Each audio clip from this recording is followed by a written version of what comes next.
plus de 5 millions à avoir donc donné leur vote, leur voix au président Abdelmadjid Tebboune, tel que le relève d'ailleurs Mohamed Charfi, le président de l'autorité nationale indépendante des élections, qui dresse ici le bilan de ce processus électoral qui, selon lui d'ailleurs, s'est déroulé dans le calme et la sérénité. Un modèle de démocratie revenant justement sur le processus en lui-même. Écoutons bien sûr Mohamed Charfi. Le résultat est le fruit de la décision du peuple algérien. Donc il est souverain et je félicite le candidat élu, Monsieur le Président de la République, et je félicite aussi les candidats qui ont participé à la compétition et qui sont sortis grandis, mais surtout l'expérience algérienne est sortie grandie par cette compétition qui a été d'un niveau à la fois politique très élevé et moral aussi. Moral, puisqu'il n'y a pas eu d'incident comme on en connaît dans la plupart des compétitions électorales de ce niveau-là. Donc nous avons, par cette élection, atteint un niveau de maturité électorale certain, et ce qui nous laisse espérer aussi et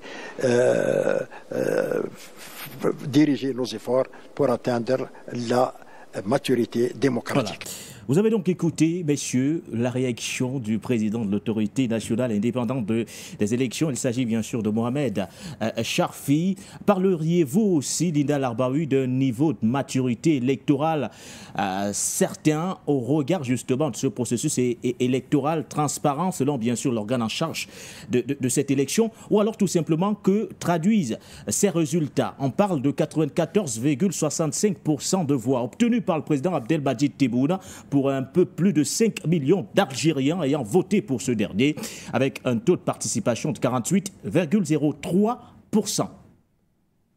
On le savait d'avance, hein, on savait qu'il allait repasser parce qu'il y a le visage de Abdelmadjid Tebboune que la presse franco-marocaine a donné sur le continent africain et la presse israélo-émirati, mais il y a le visage d'Abdelmadjid Tebboune dans le monde arabo-musulman.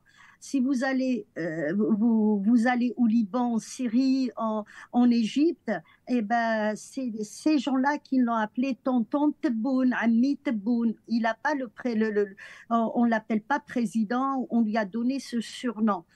Parce que les pays arabes qui ont subi les printemps arabes, les guerres, tout ça, ils ont pris conscience. Cet homme-là a réconcilié la jeunesse algérienne avec l'État algérien, cette jeunesse qui n'a connu finalement soit la décennie noire et la période Bouteflika, soit uniquement la période Bouteflika. Quand on parle de ces 5 millions et quelques, c'est par rapport aux gens qui étaient inscrits au vote. Normalement, nous sommes 24 millions de votants en Algérie, mais beaucoup de gens ne se sont pas inscrits. Il y a ceux qui ne se sont pas inscrits parce que ils n'ont pas pu le faire, mais il y a aussi ceux qui ne sont pas intéressés parce qu'ils ont vu que les choses allaient bien en Algérie, et après le Hirak,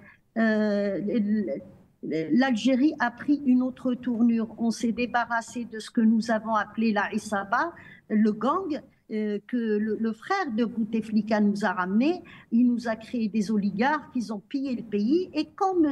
Tebboune est arrivé, eh ben, l'Algérie lui fallait 65 milliards de dollars pour boucler le budget de l'année, et il n'y avait que 40, donc il y avait un véritable déficit. Il a relevé le défi. Sa promesse était de ne pas aller vers un endettement et vers l'FMI, et qu'il pouvait redresser le pays, et il l'a fait. Donc c'était le premier défi auquel il était confronté, sachant que juste après son élection, il y a eu quand même la crise Corona. Donc il a commencé par répondre au peuple algérien qui demandait à ce qu'on arrête les exportations massives et que l'Algérie devenait la poubelle de l'Union européenne et des États-Unis. Donc il a commencé par répondre à ça, et puis après il a travaillé dans le sens où il faut prévoir de sortir de l'hydrocarbure et diversifier les exportations. Donc, il a réellement redressé le pays. Chose aussi, c'est quand je vais vous parler un peu de la politique extérieure et ce que les Algériens ont vraiment apprécié. Quand il y a eu le tremblement de terre en Syrie et en Turquie, tous les avions se dirigeaient vers la Turquie, la Syrie était bouclée, ça faisait 13 ans qu'un avion n'avait pas atterri à Alep. C'est l'Algérie, c'est sur l'ordre de M. Tebboune que des avions militaires sont partis avec une aide humanitaire, ils ont cassé le blocus. Ça a été vraiment une bonne chose pour nous parce que c'était un démarrage pour la politique algérienne extérieure algérienne. Et on a vu que l'Algérie a osé défier les États-Unis, donc c'est une bonne chose pour nous. Il y a eu aussi le rapprochement des groupes palestiniens, ça s'est fait en Algérie, il a réuni toutes les forces palestiniennes et tous les partis palestiniens et ils se sont réconciliés sur la terre algérienne. Si aujourd'hui ils réussissent à faire face, c'est un peu grâce aussi au travail de Abdelmajid Tebboune qui les a réconciliés pour que ça devienne une seule force.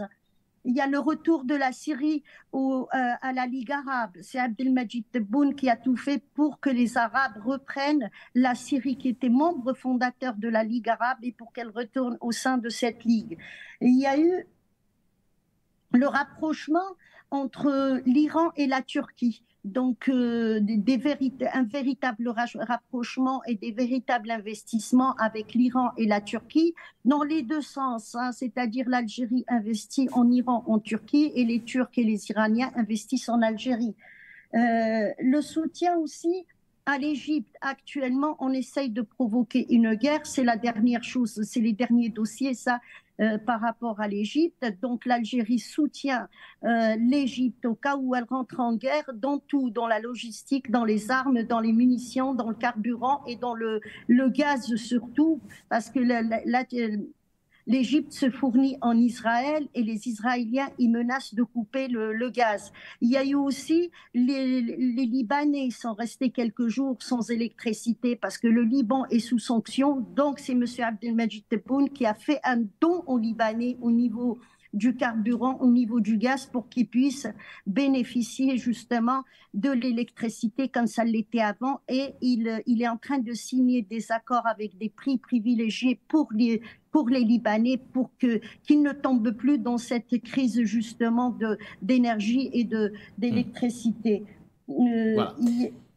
Il y a eu tous ces éléments, justement, Linda Larbaoui, vous dressez un bilan élogieux jusqu'ici, d'ailleurs, de ce premier mandat du président Abdelmajid Tebboune. Il y a eu des inondations dans le Sahel avec le geste, l'élan de cœur, justement, de l'Algérie qui a dépêché, justement, entre autres, du côté de Niamey, une aide pour permettre justement à ce pays de faire face aux inondations. Mais que répondez-vous, Linda, à ceux qui parlent jusqu'ici d'un processus électoral entièrement verrouillé, loin des aspirations du Irak, ce mouvement massif de liberté et de démocratie qui avait chassé du pouvoir en 2019, entre autres, Abdelaziz Bouteflika, suscitant un espoir avec l'arrivée justement du président Abdelmajid Tebboune?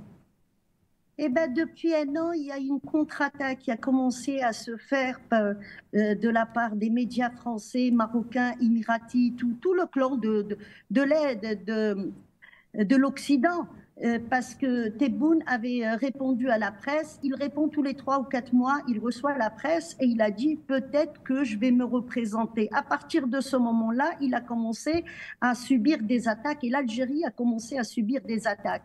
Mais réellement, moi qui suis sortie depuis le deuxième dimanche du Hirak et je ne l'ai pas quitté jusqu'à présent, je suis dans cette révolution, dans cette dynamique pour redresser l'Algérie, le vote qu'il y a eu en 2019, c'est vrai que le contexte était très particulier, mais le vote était sain, il était sincère. Cette fois-ci, l'Algérie a fait appel à des observateurs étrangers. Il y en avait dans tous les centres. Ça s'est déroulé tranquillement et la presse aussi a été prise en charge à 100% pour qu'elle puisse couvrir tranquillement et sereinement. Ce qui se passe, c'est qu'en Algérie, nous avons une constitution qui est là et puis il y a des lois qui sont là.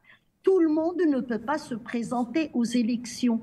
Et c'est une particularité qu'on retrouve en Afrique. Si vous avez un bien à l'étranger, vous ne pouvez pas vous présenter aux sélections. Si vous avez des enfants, une famille qui est à l'étranger, qui a étudié à l'étranger, vous ne pouvez pas.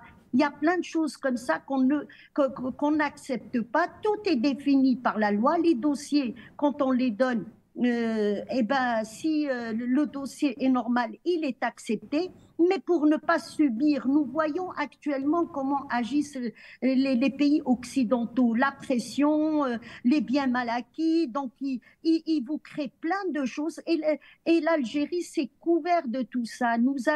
C'est un jeune pays. Nous avons eu l'indépendance il y a à peine 63 ans maintenant. Donc l'Algérie elle a progressé. Regardez l'état de tout. Ce n'est pas une mauvaise critique, hein, ce que je fais, mais je compare l'Algérie par rapport à tous les pays, surtout ceux qui l'ont aidé à prendre son indépendance. Dans quel état ils sont? Et l'Algérie, si aujourd'hui elle arrive à ce stade où on a signé avec la Chine, vous savez, on parle de la Chine et des investissements. Eh bien, la Chine a signé pour 36 milliards de dollars d'investissements avec l'Algérie qui ont déjà démarré. Nous avons un programme spatial avec la Chine. Ça, c'est M. Tebboune. Nous avons aussi un programme par rapport à la robotique et la recherche dans la robotique avec la Chine, mais avec la Russie également. Pareil, le programme spatial. Donc, il y a un développement qui se fait. On est en train de sortir des hydrocarbures. Bien sûr qu'il y a tout un travail à faire, mais il y a des investissements dans le sud. Moi, j'aime pas parler des aides humanitaires que l'Algérie apporte.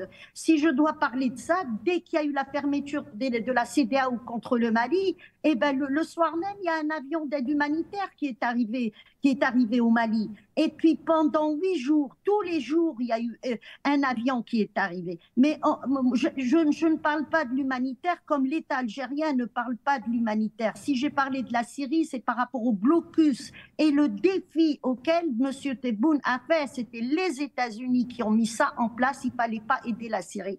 Moi, c'est dans ce sens. Mais le Liban, c'est pareil. C'est les pressions des États-Unis qu'il y a sur le peuple algérien, qu'il y a sur le président algérien, sur l'armée algérienne. Mais ce processus électoral, ça a été vraiment... on a avancé par rapport aux autres années et on peut dire cette fois-ci que l'Algérie peut donner une leçon de démocratie aux pays occidentaux parce que le peuple algérien, depuis le Hirak, il y a eu jusqu'à 20 millions de manifestants, il n'y a pas eu une goutte de sang qui a coulé, nous étions tous conscients du danger et qu'il pouvait y avoir une influence étrangère. Donc tout le monde a fait attention au pays et nous étions sortis pour changer un régime, pas pour détruire l'État. La bêtise que les Libyens ont fait ou les Syriens ou même les Égyptiens, eh ben, on n'est pas tombé dedans. Donc, il y a une maturité chez le peuple algérien. Il y a une certaine maturité. Avant ça, en 88, quand il y a eu des manifs, eh ben, nous l'avons payé avec 10 années de terrorisme et 10 années de guerre civile. Aujourd'hui, on n'en est plus là. On est aguerri de tout ça. Donc, l'Algérie a avancé d'un pas. Et ce monsieur mérite d'être réélu. Il a vraiment réconcilier le peuple algérien, la jeunesse algérienne avec l'État qu'ils soutiennent aujourd'hui. Donc on n'avait pas envie d'un changement. Il faut qu'il aille jusqu'au bout de ce qu'il a entrepris. Et je vous annonce dès maintenant pour sortir, Linda. C'est le prochain dossier, c'est le dossier de la colonisation et criminaliser la colonisation au niveau des Nations Unies. Tout à l'heure, nous parlerons justement de l'impact de cette réélection sur la géopolitique mondiale, mais voir au niveau d'ailleurs des voisins, avec justement, entre autres, cette passe d'armes. On l'a encore observé tout récemment du côté de l'ONU entre les représentants maliens ou encore algériens, au moment où certains observateurs disent que le président Abdelmadjid Tebboune n'a jusqu'ici pas clarifié clairement sa position vis-à-vis justement de la Confédération de l'Alliance des États du Sahel. Nous aurons l'occasion d'en parler dans quelques instants seulement, Linda Larbaoui. Est-ce un exemple de démocratie que vient de livrer l'Algérie à l'Occident au regard justement de tout ce qui est fait, et ce en dépit justement de ceux qui remettent aujourd'hui en cause le processus électoral, estimant qu'il était joué d'avance avec un taux de participation s'élevant à 48%, bien au-dessus quand même de celui de 2019, un score sans appel de 94,65% en faveur du président sortant, réélu d'ailleurs, Abdelmadjid Tebboune. Patient Parfendom. Écoutez, je pense qu'au niveau de ce qui s'est passé avec cette élection, il y a ce que je peux appeler une prise de conscience globale de la société algérienne. C'est une prise de conscience aujourd'hui. Dans ces moments difficiles-là, qu'est-ce que l'Occident espérait? L'Occident espérait une seule chose, que cette élection soit une nouvelle fois le début d'un déclenchement de quelque chose qui se ressemblerait au Irak, mais pas au Irak dans sa forme positive, mais au Irak dans sa forme négative, c'est-à-dire qu'il puisse déboucher sur une insurrection et un chaos. C'est justement ce que l'Occident attendait, et je ne peux pas vous dire qu'elle a attendu les bras croisés, elle a tenté même d'influencer le jeu, comme on a vu avec les élections en Afrique du Sud, au point où vous avez, au niveau du gouvernement du non-national, en fait de coalition sud-africaine aujourd'hui, un peu la carpe et le lapin, excusez-moi l'expression. C'est à minima ce qui se sera attendu au niveau de l'Algérie. Malheureusement pour eux, cela n'a pas eu... n'a pas pu être concrétisé pour la simple raison qu'il y a des évolutions de l'actualité internationale dans lesquelles la participation de l'Algérie a été vraiment quelque chose comme une bouffée d'air, d'oxygène pour le peuple algérien qui enfin s'est retrouvé presque en osmose avec son, avec son pouvoir, avec le pouvoir qui le dirige. Sur des questions qui sont claires. Premièrement, une question que beaucoup peuvent traiter de subjectif, mais qui vaut son pesant d'or sur le point du ressenti des Algériens par rapport à la question humaine qui taraude le monde aujourd'hui, c'est la question de Gaza. On ne peut pas voir ce qui se passe à Gaza sans avoir, à un moment donné, quand même une réaction humaine vis-à-vis de ce peuple palestinien. L'Algérie s'est positionnée en première ligne de cette ligne de front dirigée au niveau du continent africain par l'Afrique du Sud pour dire nous ne pouvons pas accepter que ce qui se passe à Gaza se passe avec notre silence complice, je veux dire. L'Algérie, par rapport à cela, s'est donc positionnée comme un peuple qui est conscient de son héritage de souffrance avec ce que la France a fait subir à l'Algérie. Je vous rappelle que ce fut pour la France une colonie de peuplement avec une longue guerre de libération qui a été sanctionnée en 1962 par les accords de Vienne qui vont finir par consacrer l'indépendance de l'Algérie. Ça, c'est deux. Deuxièmement, sur le plan économique, on a beau dire ce qu'on veut bien dire, on voit bien que l'économie algérienne se porte très bien aujourd'hui. On parle même pas de dette, selon d'ailleurs les chiffres qui sont avancés. C'est-à-dire les agrégats économiques algériens sont vraiment au top, si on peut le dire. On pense qu'aujourd'hui, l'Algérie a le fonds souverain le plus important d'Afrique. C'est quand même pas rien. Donc le peuple algérien, malgré les difficultés économiques qui traversent le monde, surtout depuis la crise fabriquée de Covid, on a l'impression qu'ils ont su, n'est-ce pas, endiguer les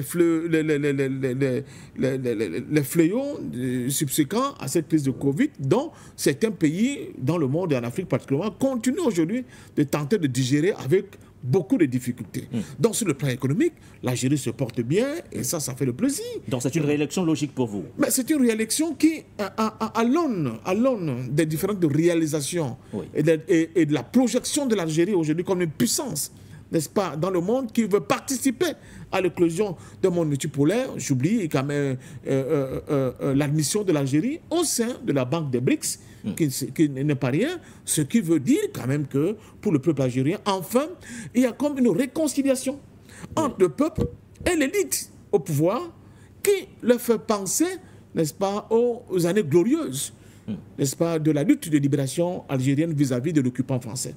Et dans cette perspective-là,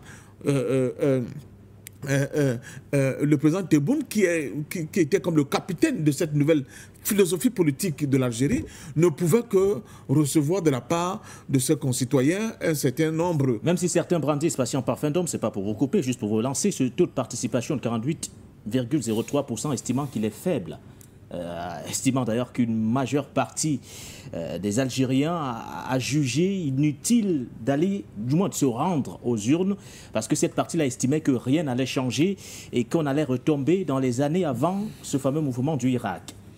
Oui, c'est une posture, je ne dis pas non, mais une fois de plus, à la faveur du gouvernement algérien, ils n'ont pas fait comme d'autres gouvernements dont nous savons, qui sont des experts en maquillage de chiffres. Ils donnent ces chiffres pour dire... Nous avons fait, nous sommes dans la bataille pour sortir l'Algérie de sa dépendance à la fois intellectuelle, philosophique et culturelle, oui, mais surtout économique. C'est ça qui a déjà été fait. Beaucoup reste encore à faire. Il faut encore continuer de convaincre, n'est-ce pas, les réticents, parce qu'il y en a, il faut être honnête pour le dire. Effectivement, oui. Il y en a pour que ces réticents-là prennent vraiment la mesure du pas qualitatif qui a été fait par le gouvernement du président Tebboune et qu'ils s'inscrivent eux aussi dans cette dynamique-là pour que toutes les filles et fils de l'Algérie, vent debout comme un seul soldat, puissent donner la plénitude de la puissance de l'Algérie au vu, n'est-ce pas, de tout ce que l'Algérie regorge aujourd'hui de potentialité. Donc, je pense sincèrement qu'on ne peut pas dire que quelque chose de très important ne s'est pas produit. Il y a beaucoup qui reste à faire, me diront les politiciens. Mais il faut aussi dire que sur le plan international, il serait un peu malsain, maladroit, j'allais dire que pas du tout juste, de dire que le gouvernement Tebboune n'a pas marqué des points sur la scène internationale, même au niveau de l'ONU, par rapport aux actions et actes qu'ils ont eu à prendre, mais qui vont dans le sens de l'amélioration des rapports des humains sur notre planète, qui est complètement en déphasage avec la politique des lobbies anglo-saxons que nous connaissons, impérialistes, dont, honnêtement, cette Algérie-là commence à être considérée avec beaucoup de citoyens de notre planète qui sont dans le camp du progrès avec beaucoup d'admiration, il faut le dire, et c'est pour cela que je pense que ce score-là, pour moi, n'était pas du tout étonnant que le président Tebboune l'ait eu. Maintenant, le taux de participation, vous en conviendrez avec moi, il n'est pas du tout assez réduisant, mais je dis qu'au moins une fois, un pays africain a le courage de donner ces chiffres-là sans les maquiller, parce que quand on voit un peu ce qui se passe à côté de l'Algérie, dans le pas chinois, je ne parle pas de la monarchie marocaine, regardez ce qui se passe en Tunisie. En Tunisie, vous voulez avoir le score, ça va vous faire un peu rigoler. Regardez ce qui se passe souvent en Égypte, vous voulez avoir le score, ça va vous faire un peu rigoler. Mais là, une fois de plus, je crois que l'Algérie se montre au monde de demain, au monde multipolaire, comme elle est, avec ses propres contradictions, avec ses forces et ses faiblesses, et estime que, pour l'instant, voilà le pas qu'il a pu faire, et en espérant que dans les jours à venir, les efforts, le travail de fourmi de ce peuple-là à produire une autre Afrique, un autre monde, une autre réalité, un nouveau paradigme, et à y contribuer, n'est-ce pas, avec toute sa force, pourra demain, justement, donner raison à ceux qui en Algérie essaient de le faire. Maintenant, vous allez me dire, par rapport au Mali, c'est la éternelle question qui va revenir. Nous aurons l'occasion d'en parler dans un instant. Par rapport au Mali, une fois de plus, nous sommes quand même heureux de savoir que... À quoi ça sert d'être, je veux dire, actif par rapport aux autres à la cause de Gaza si d'aucuns estiment que l'Algérie ne se montre pas, entre autres, je vais dire quoi, ne clarifie pas sa position, ou du moins n'a pas une position exacte sur la cause en question. Nous aurons l'occasion d'en parler. Mais je peux vous dire parce qu'il faut lever l'équivoque. Il faut faire attention parce que les réactions de certains. Oui, ces réactions ne doivent pas galvauder la réalité. C'était les mêmes réactions qu'il y avait hier entre le Bénin et le Niger. Nous sommes passés à autre chose parce que c'est ça aussi la dynamique de la vie. Donc je crois sincèrement, ces derniers jours, voilà, c'est pour dire que faisons attention et ne jetons pas le bébé avec l'eau du bain. Voilà. Alors que pense justement Riyad Sidaoui, qui est expert du monde arabe? Il revient justement dans cet extrait sur les attentes, mettant bien sûr au devant de la scène en première ligne quelques agrégats économiques pour ce deuxième mandat du président algérien Abdelmadjid Tebboune. Les réformes surtout qui touchent l'administration. Il faut savoir la bureaucratie administrative algérienne héritée du colonialisme français est très très lourde. C'est une bureaucratie très lourde. Donc lui, à plusieurs reprises, a insisté que l'administration doit changer. Évidemment, l'industrialisation de l'Algérie, on a vu quand elle a été reçue par le président russe Vladimir Poutine, ou en Chine par le président chinois, toujours l'Algérie insiste sur l'industrialisation. Ça veut dire aidez-nous à industrialiser le pays.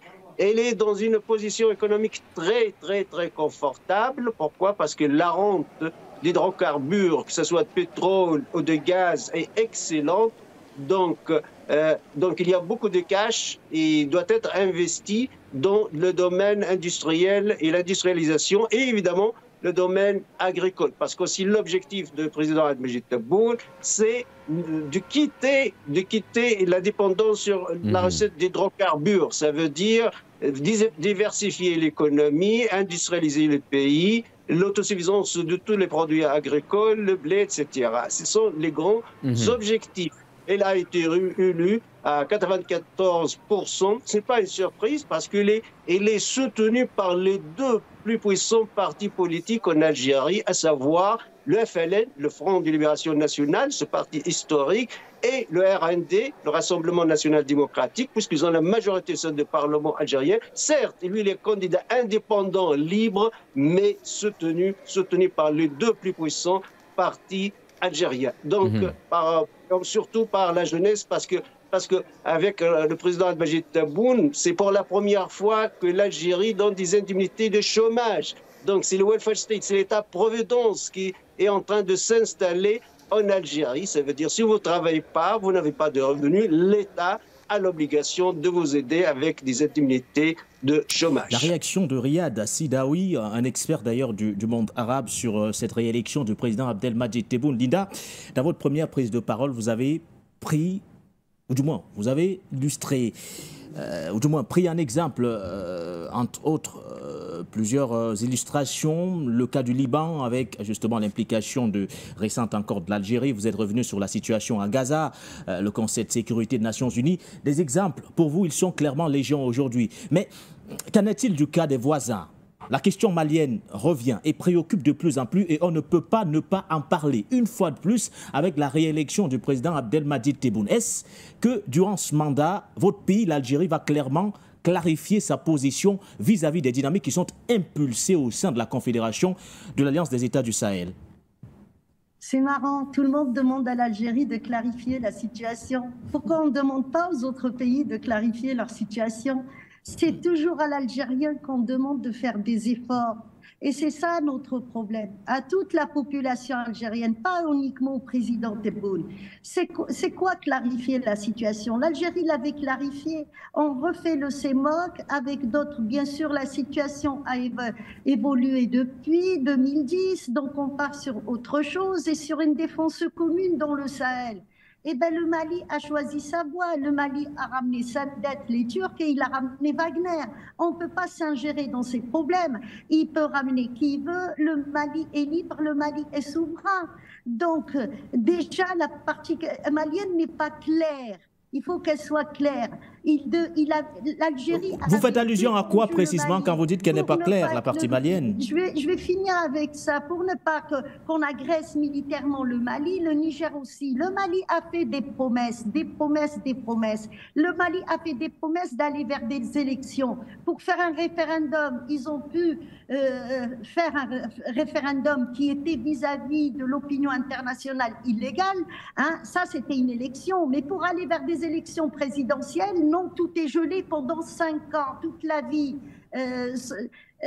civile est gelée pendant 5 ans. Donc, c'est encore une fois l'Algérie de s'adapter à cette situation. Les bombardements ont eu lieu à Tinzaouatine, Mali. Mais Tinzaouatine, il y a l'Algérie aussi. Donc, c'est une ville coupée en deux. On a eu des drones à 150 mètres de notre frontière. Donc, il faut, à un certain moment, ben oui, je suis pour la AES, je suis pour la libération de l'Afrique, mais je ne suis pas pour avoir à ma porte des groupes d'armées privées. Ça aussi, il faut demander au Mali de faire des efforts. Le Mali n'en fait pas. Le Mali est sorti d'être d'accord qu'il pouvait arrêter... Mais est-ce que le Mali se sent suffisamment soutenu par l'Algérie dans cette lutte, Linda Larbaoui? Est-ce que le Mali se sent suffisamment soutenu par l'Algérie au point justement de faire recours à ces groupes armés privés de sécurité?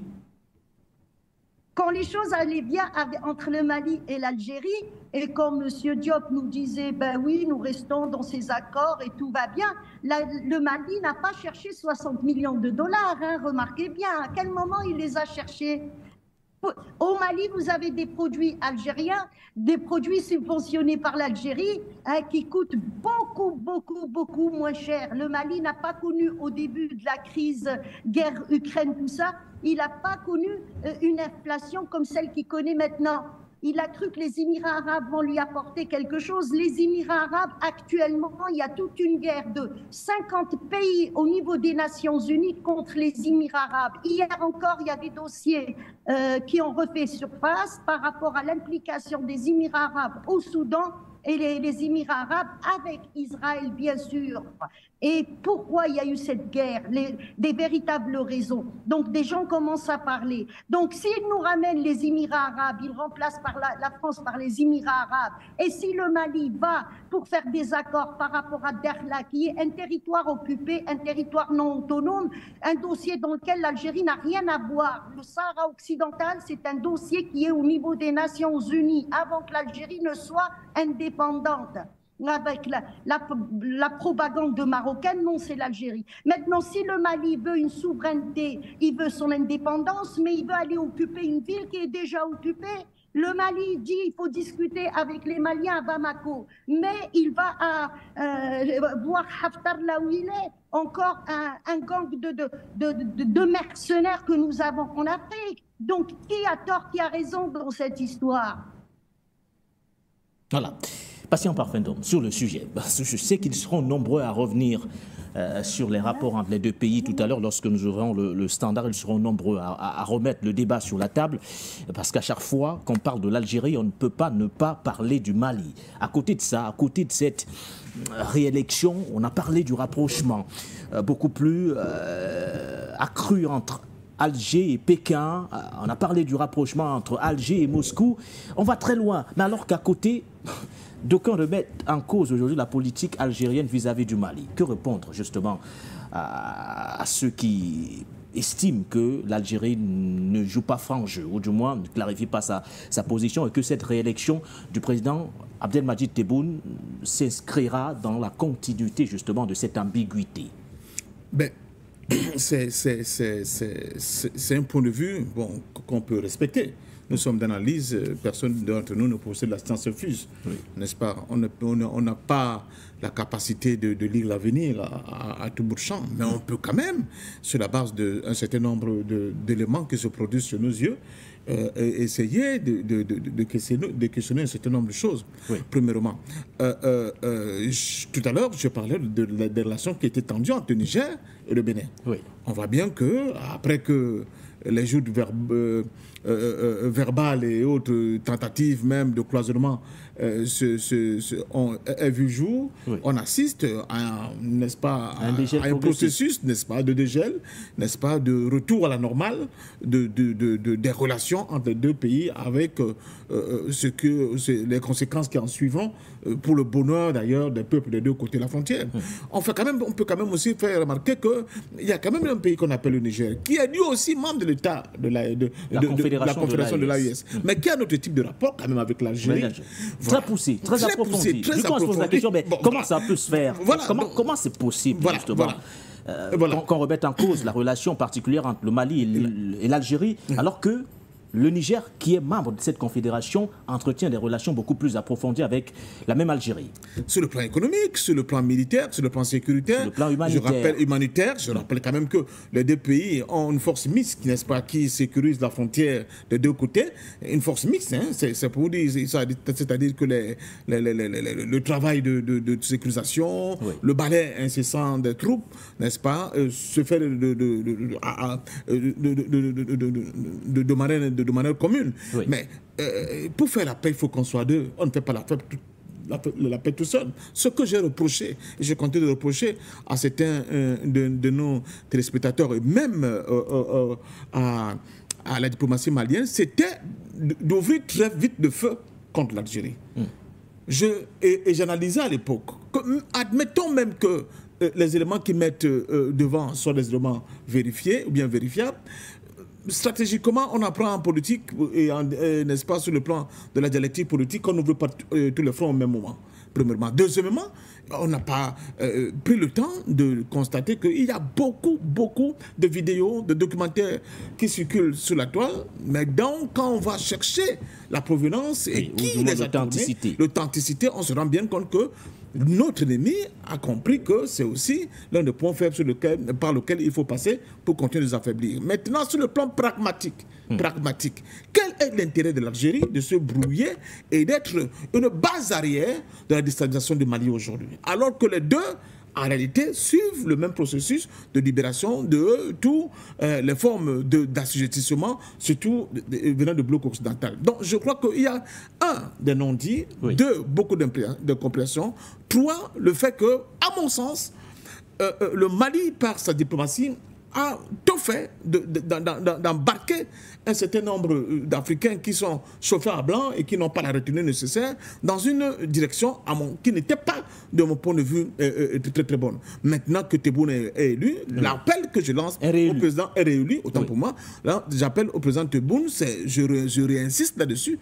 Par moment, dans la vie du peuple, il faut être capable d'être responsable pour deux.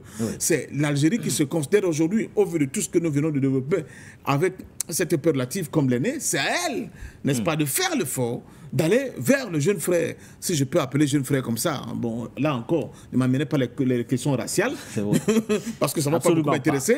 Oui, vers son jeune frère, et en lui disant, mais attendez, pourquoi il peut avoir, n'est-ce pas, cet antagonisme entre nous? Je pense qu'il est grand temps que nous puissions renouer le fil du dialogue et avoir aujourd'hui des relations conviviales, exactement comme c'est le cas avec le Niger. Et le Niger, je pense, doit aussi jouer de son entre-gens pour aider, n'est-ce pas, les deux peuples à aller ensemble dans cette voie-là. Si cela n'est pas possible, nous allons continuer à avoir des mercenaires occidentaux et qui vont vous dire qu'ils sont des mercenaires ukrainiens, mais nous savons tous qui ils sont, et avoir des Africains qui pensent que ces mercenaires occidentaux qui vont venir tuer les Maliens pourront être soignés sur la partie du côté algérien. Je crois qu'il y a quelque chose quand même, du point de vue de mon entendement, qui ne passe pas encore. Donc je souhaite tout simplement que nous continuons au lieu de compliquer davantage, n'est-ce pas, ces retrouvailles entre les frères qui n'auraient jamais cessé d'ailleurs d'exister, de mettre de l'huile au feu en continuant à indexer violemment un peuple. Je dis que quand on veut aller de l'avant, il faut savoir avaler des couleuvres en route. Il y a un adage de chez moi qui dit que quand on s'agrippe à tout, même au serpent, cela ne veut dire pas, il ne faut pas le prendre dans un sens, mais c'est pour dire qu'il faut savoir être pragmatique dans la vie si on veut avancer. Et aujourd'hui, le Mali et l'ensemble de l'AIS, qui font le bonheur des Africains en termes de rêve, doivent avoir aussi des postures de plus en plus froides, lucides, mais surtout capables, n'est-ce pas, d'éviter certains écueils qui sont plantés sur notre chemin par nos adversaires. Et au peuple algérien et à l'État algérien, je dis que l'Afrique vous regarde.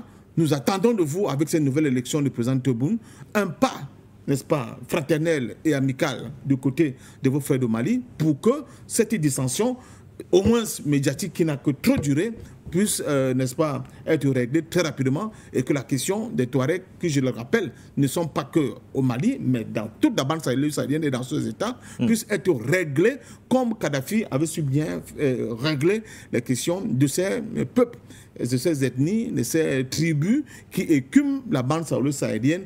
Et malheureusement, cela a été mis en déroute, n'est-ce pas, en échec avec l'assassinat de Guy Dubien et la destruction de la Libye. Voilà. Aux Algériens de jouer le jeu. Alors, l'Algérie est-elle capable de jouer le jeu, Linda Larbaoui, pour sortir définitivement de cette thématique d'accueil, c'est-à-dire faire ce premier pas vers le voisin malien pour lever définitivement l'équivoque autour justement des relations supposées tendues, alors que nous le savons, elles ne le sont en réalité pas jusqu'ici?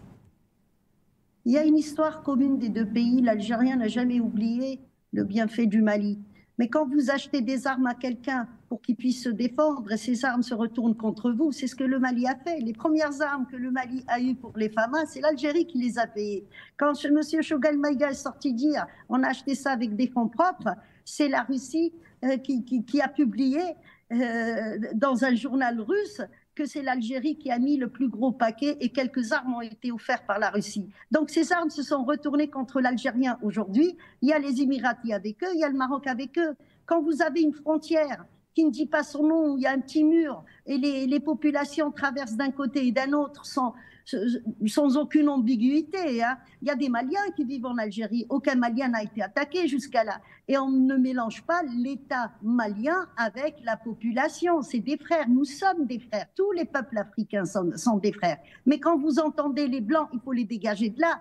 Moi, je suis pas noire, mais j'ai des neveux très, très noirs. Donc, nous sommes mélangés. Je vous ai envoyé assez de choses sur l'Algérie qui est méconnue, où nous avons quand même un quart d'Algériens qui sont noirs. Donc, on va dégager qui? Aujourd'hui, il est très difficile pour nous, les peuples, d'en discuter. Pour les États, oui. Monsieur Tebboune, la semaine dernière, quand il était à Jeannette, donc presque vers les 3 frontières Niger-Mali, il a fait un clin d'œil au Mali. Mais il y a des choses qu'il faut respecter. Quand on dit pas d'ingérence, donc il n'y a pas Israël devant ma porte et il n'y a pas non plus les Émirats arabes. Donc c'est ça. Une frontière se garde des deux côtés. Moi, si on me ramène des groupes Wagner, et j'avais pas envie de parler de ça, je vous ai envoyé assez de documents. Le groupe Wagner n'est plus celui de la Russie, ça c'est clair. Le groupe Wagner, vous savez combien touche? Si les Maliens ne le savent pas, je vais le dire, et je vous ai envoyé toute la documentation là-dessus. Un soldat malien touche entre 140 et 180 dollars par mois. Un Wagner touche 9 600 dollars. C'est ça qui fait la division actuellement au sein de l'armée malienne. Et dans le contrat que Wagner a signé avec le Mali, il faut 3 mines d'or. Ils ont déjà eu 2000, la troisième, et c'est celle de Tinzawating qui a été choisie. Le vrai problème est là. Je ne voulais pas en parler pour les Maliens, mais arrive un moment où il faut dire les choses, et je n'invente pas, puisque quand je parle de certains dossiers, je vous envoie tout ce qu'il faut, parce que je veux me couvrir déjà par rapport à des procès que je risque d'avoir, mais je veux aussi dire la vérité, mais la prouver aussi. Donc quand on parle de souveraineté, il faut déjà commencer par se réapproprier ses biens. C'est pas on se réapproprie son bien de chez les Français pour les donner à des groupes de mercenaires. Ça, c'est pas possible. Et l'Algérie ne voit pas ça comme ça. L'Algérie, les propositions qu'elle a faites à certains pays africains, et on voit les fruits avec le Niger, on vous forme des cadres, vous créez vos sociétés et vous gérez vous-même. C'est l'intérêt de l'Algérie de faire ça. Ce n'est pas uniquement rendre service ou le bon voisinage. Il faut que toute l'Afrique se libère. Et on ne peut pas se libérer avec quelqu'un qui vous ramène des gens pour piller vos mines d'or. Ce n'est pas possible. Et on ne peut pas non plus. L'Algérie, elle a des contrats de 2007. Des contrats. Personne ne voulait investir dans le Sahel. L'Algérie a mis 4,5 milliards de dollars. Pour investir dans le Sahel, elle a trouvé du gaz. Et bizarrement, on va y revenir sur le deuxième dossier, les Américains qui s'intéressent au Sahel, et la guerre entre France et États-Unis commence, une guerre hybride, une guerre secrète. Qui paye les frais? C'est l'Algérie qui paye les frais. Aujourd'hui, les Émirats arabes ont proposé à Assimi Goïta de récupérer les contrats, mais c'est des contrats internationaux. Donc l'Algérie peut attendre 60 ans, 100 ans. C'est elle qui a investi, les contrats lui appartiennent, c'est elle qui peut les revendre. C'est ça le véritable problème qu'il y a entre les deux pays. Est-ce que M. Assimi Goïta est capable de s'asseoir à table et de négocier avec les Algériens, ou les Algériens sont capables de s'asseoir pour négocier avec M. Assimi Goïta? Ça, je ne peux pas vous le dire, c'est l'avenir qui nous le dira. En tous les cas, dans son discours, M. le président Tebboune, qui vient d'être réélu, encore une fois, il a fait un clin d'œil au Mali, mais il faut que le Mali revienne à la raison, et il faut que la société civile au Mali retravaille. Ça, c'est pas l'Algérie qui le dit, ça c'est moi qui le dis en tant qu'experte dans le domaine. Et sinon, on ne peut pas avancer et le Mali n'avancera pas. Ça me fait mal au cœur de voir que le Mali, qui a aidé l'Algérie pour son indépendance, d'être dans cet état, et de voir que dans mon propre pays, alors que la France, elle n'a rien laissé derrière elle, on est quand même à 110 écoles supérieures et universités. Donc, s'il n'y a pas des universités, il n'y a pas d'écoles supérieures, dans lesquelles d'ailleurs a profité M. Diop. Il a fait ses études avec une bourse en Algérie gratuitement. Donc, quand je vois l'état du Mali d'aujourd'hui, vraiment j'ai envie de pleurer. J'ai envie de pleurer. Voilà. Est-ce que les Maliens vont-ils s'asseoir avec leurs frères algériens? Ou alors, est-ce que les Algériens vont-ils s'asseoir avec leurs frères du Mali? De toutes les façons, nous scrutons tout cela de très près sur ce deuxième mandat du président Abdelmadjid Tebboune, en attendant la validation des résultats jusqu'ici soumis à l'appréciation de tous par l'organe en charge de cette élection. Ceci interviendra dans une dizaine de jours, en fonction bien sûr de ce que dira la Cour constitutionnelle. Voilà qui nous...